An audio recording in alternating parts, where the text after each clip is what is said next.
Hello.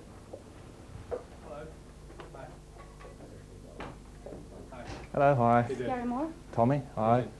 Hi. Gary from Sanctuary, nice Tommy, to meet hi, you. hi. So, you good? Yes, so... Is it okay here? Yes, it's perfect. We can see Put the some lights up. outside, yes. Need some lights. Stuff. Yes, we will doing something like that. That works, yeah.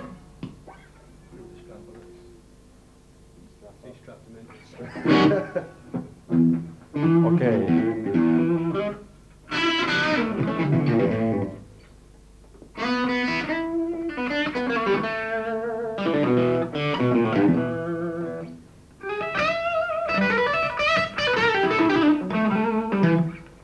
So where are you lighting, guys, outside? Oh, really?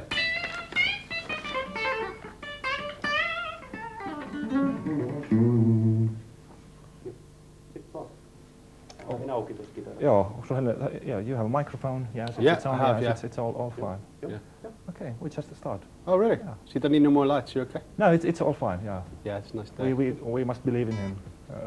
Okay. Okay. So this album, Power of the Blues. Yeah. Does blues really have the power at the moment? I think it's got its own power. I think it's always had a power. It's very, because of where the music comes from, it's a very deep music, so it's very kind of like, I think it's very good for stirring your soul, you know, and it's a very kind of, it can be lots of things, the blues. It's, people always say, oh, the blues has to be sad and the blues has to be this, but it doesn't have to be either, you know, sad or happy. It's just what it is. The blues, everyone's felt it at some time or other, but the blues can be very uplifting, or it can make you feel sad or happy. It depends on the kind of song you're playing, you know, like if you listen to people like B.B. King and that, you know, the way they play, it's very kind of uplifting. It's like a gospel sort of vibe to it. And then if you listen to people where it's more melancholy, like the people I grew up listening to, like Peter Green and that, where it's very sad, you know, it's a whole different kind of thing. But I think it's a very powerful form of music. And I think it's an art form as well, but I didn't used to think that because I always thought that was pretentious in a way to say that, but I think it's a minimalist kind of a thing as well, because the blues is, it's taking, it's playing only what's needed. It's not playing lots and lots of notes. It's stripping it down to what you need. So it's, I think it's a very artistic thing as well. So how would you describe your blues? Is it melancholic or is it happy or? Well, it's both really. I mean the way I play blues, because I've been involved with rock, obviously as well. I play it in a very aggressive way. I don't play blues the same as the people who started it out, but I try to play it my own way, which is, you know, more from a kind of well, someone who grew up in Ireland and came up through rock bands, you know. So that's the way I sound. But now you have kind of found your style. It was kind of searching through years. So yeah, I think it takes a while to find your own style, because you're always governed by your influences. When you start out, you're always copying your favorite guitar players or your heroes or whatever. But I think eventually, if you keep playing, all those things kind of come together and you end up with your own style. So this is a style you want to also keep on, or? I only have my style, you know, I don't have any choice in it, but I'm pretty happy with the way it is, yeah. You have said that this is your rawest album you've done for many years. Yeah, I think so. Why is that? I think the way it was recorded, because we just went into the studio and we just started to play together. It was just like the three of us in one room, you know, and there was no kind of, no big production or anything like that. We just did it in a very raw state, like, as if we were playing live. And we kind of, we approached every song as much like that as we could, you know, 1 or 2 times through the song, 2 takes. Like the first song we did was I Can't Quit You Baby, the old Willie Dixon song that obviously Otis Rush did it and Led Zeppelin did it, John Mayall did it.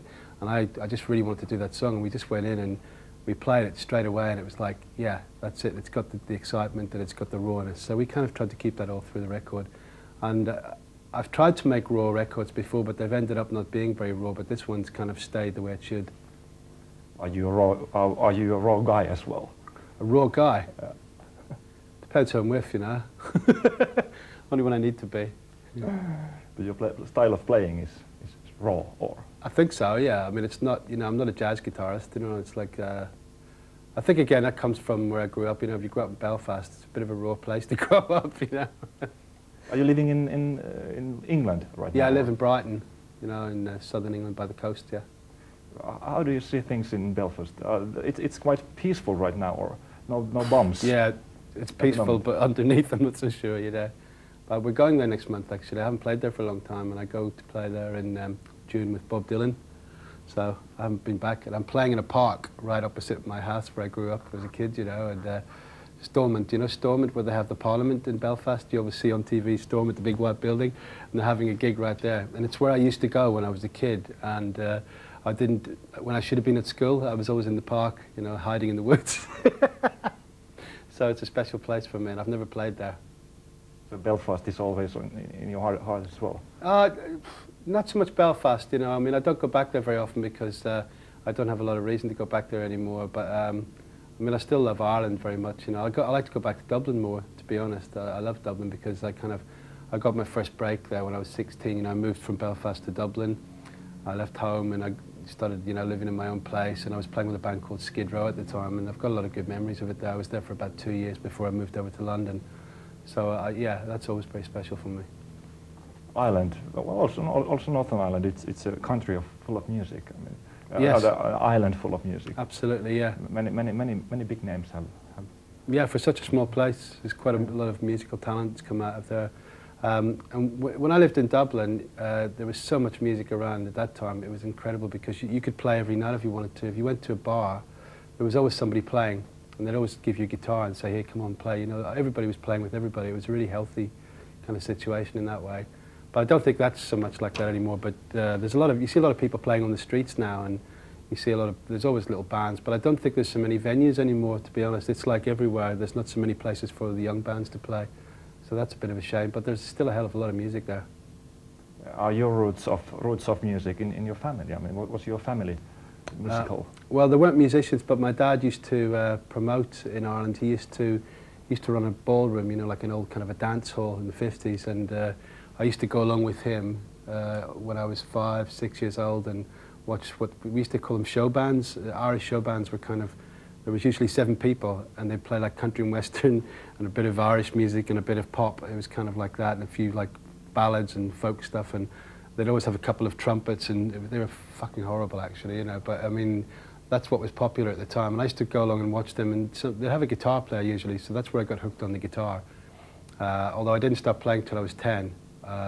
My dad got me up to sing one time in his ballroom, and I had to stand on the chair to reach the microphone, you know, when I was 6, that was.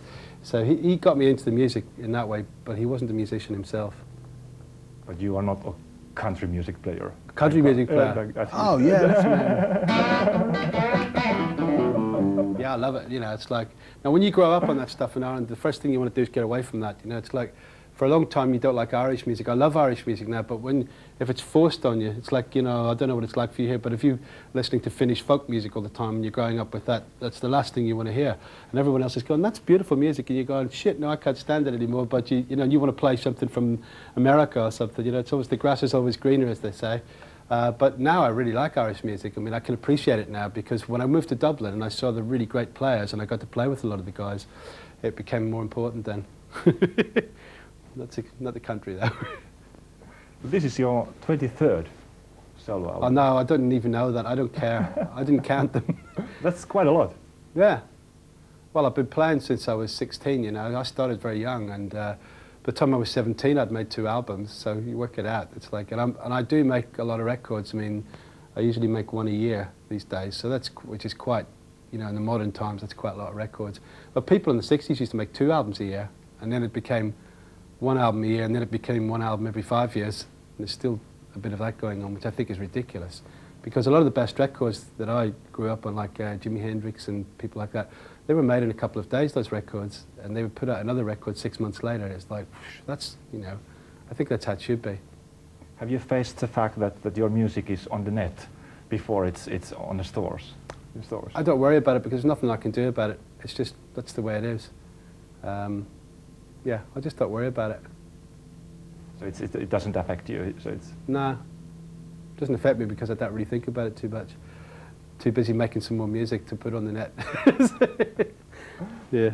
You are now doing some promoting, but how about tours? Are you going to have some tours? Yeah, we're trying to do some shows in June and July, but we haven't got anything here yet. But I really would like to play here. I mean, we played here last year.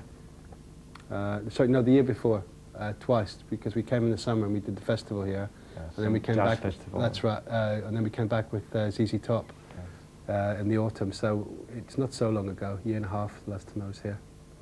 Yeah. So you were also touring with White Snakes last year. So it's like touring with some other great big names. Not now. I mean, we were. Yeah, that was just a one-off tour. You know, that was called Monsters of Rock, and we were asked to do that as a special thing because it was people who'd played at the Monsters of Rock festival in the 80s, when I was one of the people who played in Donington in England. You know, it was always a very big festival, so it was kind of a bit of a nostalgia trip. But I wasn't really into that very much because it was kind of like going backwards, and I had to play some songs from that era which I wasn't. You know, it was a bit weird, a bit like taking a step backwards. So I don't think I'd want to do that again. You had some good friends from your history, like Bob Daisley, with this That's right, this album. How did that happen? Well, Bob, I wanted to play with Bob for quite a while because we used to play together in the 80s, and then he moved to Australia. So he comes to England a couple of times a year, and in fact he used to live really close to where I live now, ironically. And I keep saying all the time, oh shit, I wish Bob still lived here because I would have had a bass player instantly. And he's a great bass player. He's, you know, in the 80s, I think we played together for about 6 or 7 years. And we made some good records together, and he's just a really good guy for me to work with, and he's very good in the studio. So I just said, do you want to come over and do this record? And he flew over from Australia, stayed for a couple of weeks, and now he's going to do the shows with me. So it's been really good, and he was great to work with because he was coming up with lots of ideas for the arrangements for the songs and stuff. He's very good in the studio like that, and gets a great sound, and he's very raw kind of player. So it's very good for me to play with. And he worked really well with my drummer Darren Mooney. The two of them just instantly clicked, and we didn't rehearse or anything. We went straight into the studio, so it could have been a disaster if you think about it, but I knew it wouldn't be. I just thought it was going to be good, but it was even better than I thought it would be. So he gave more power, even more power to this. Definitely, yeah. Maybe we could listen to your playing. Yeah, what do you want me to play? Country western again, is it? Well, the question, maybe you could choose. Well, I can play you some bits or something. Yeah. I don't know. Any requests? Maybe we should ask the audience, but they are not. Well, I mean, you know, well, the stuff on the new record's very kind of like, it's more riff-based. That's why it's more raw, because it's not melodic. It's more like, you know, it's sort of built around. It's kind of built around that kind of thing, as opposed to like, you know, my older stuff, which was, you know, that sort of, it's more melodic.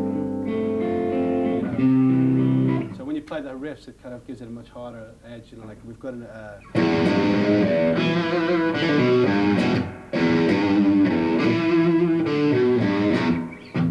It gives it more. It's more kind of a raw way of doing it. You know, and then but you know, like a lot of the stuff I've done over the years has been kind of more built around melodies and chords and stuff like Prison Walkways and Still Got the Blues and all that kind of stuff. So I really wanted to kind of this time kind of concentrate more on the kind of harder side of it, you know. And although there's one song on there called Torn Inside, that's a very slow, you know, very minor melancholy, like we were talking about, you know, when you have the lots of sort of spooky, you know.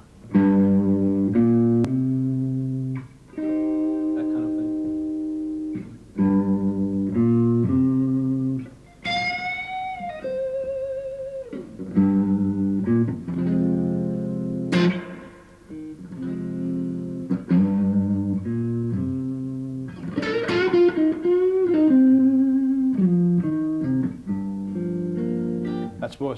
That's the softest song that's on this record.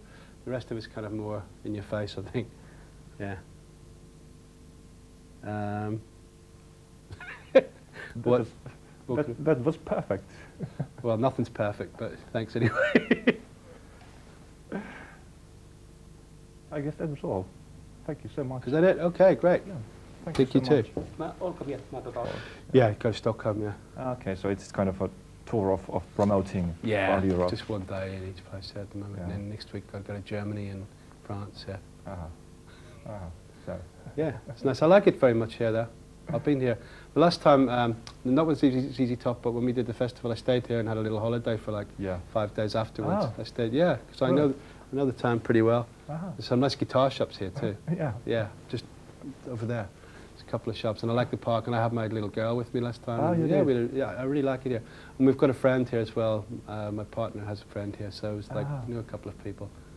It's a nice place. That's interesting. Not like English Tommy. Tom plus I, Tommy.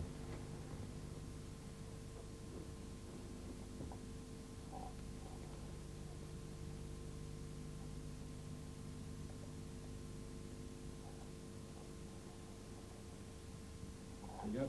Thanks so much. Pleasure. Great. Thanks. Okay, thanks. Thank you. Mä laitan äänikanava. Ja, meillä menee. Let's do that again. Okay, fine. Thank you. See you. Thank you so much. See you. Okay, bye-bye.